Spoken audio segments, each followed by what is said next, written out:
खाम की पवित्र भूमि पर, जहां सूरज की पहली किरणें हिमालय की चोटियों को सुनहरी आभा से भर देती हैं, वहीं एक नई आशा का उदय हुआ। दूर दूर तक फैली मठों की छाया में एक ऐसे बालक का जन्म हुआ जो आने वाले समय में एक महान आध्यात्मिक गुरु के रूप में पहचाना जाएगा।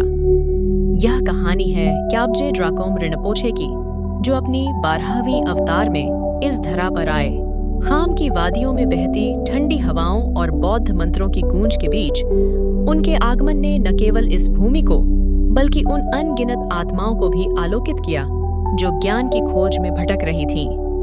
उनकी मासूमियत भरी मुस्कान और गहरी आंखों में छिपा था वह दिव्य ज्ञान जो सदियों से संचित था। यह जन्म केवल एक शिशु का नहीं बल्कि एक युग के आरंभ का प्रतीक था, जिसने न जाने कितने जीवनों को नई दिशा दी।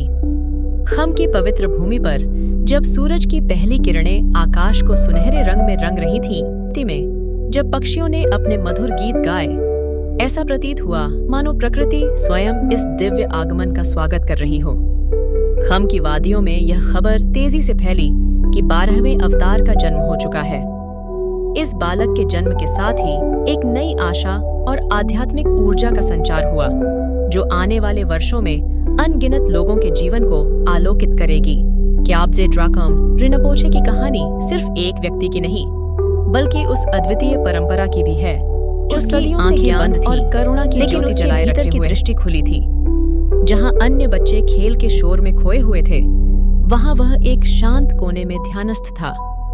उसके चेहरे पर एक अनोखी शांति थी जो उसकी उम्र के बच्चों में दुर्लभ थी। जैसे जैसे समय बीतता, उसके आसपास की हवा में एक हल्की सी चमक उभरने लगी, मानो उसकी आत्मा की पवित्रता प्रकट हो रही हो। वह खेल की चंचलता से दूर जीवन के गहरे रहस्यों में डूबा रहता। उसकी रुचि खिलौनों में नहीं बल्कि उन विचारों में थी जो उसे आत्मिक संतोष देते थे। उसकी सरलता में एक गहनता थी जो उसके भीतर छुपे ज्ञान का संकेत थी। यह बालक साधारण नहीं था। उसके हृदय में एक प्राचीन आत्मा बसती थी, दी थी जो सदा सत्य की खोज में रहती थी।